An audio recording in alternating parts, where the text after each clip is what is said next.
What is economics?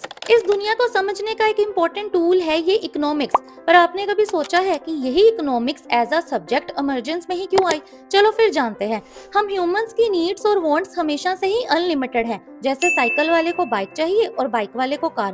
पर इन सब के लिए जो रिसोर्सेज चाहिए वो तो हमेशा से ही लिमिटेड है, चाहे वो रॉ मटेरियल हो, पैसा हो या फिर आपका टाइम। तो इसी अनलिमिटेड वर्सेस लिमिटेड के चक्कर को कहते हैं स्कार्सिटी ऑफ रिसोर्सेज।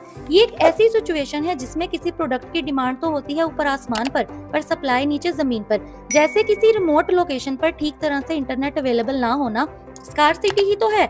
और हाँ, इन स्कार रिसोर्सेज को कई अलग तरह से यूज किया जा सकता है। जैसे एक फार्मर अपने स्कार पीस ऑफ लैंड पर वीट, राइस या कोई और फसल उगाए, उसका ही डिसाइड करना।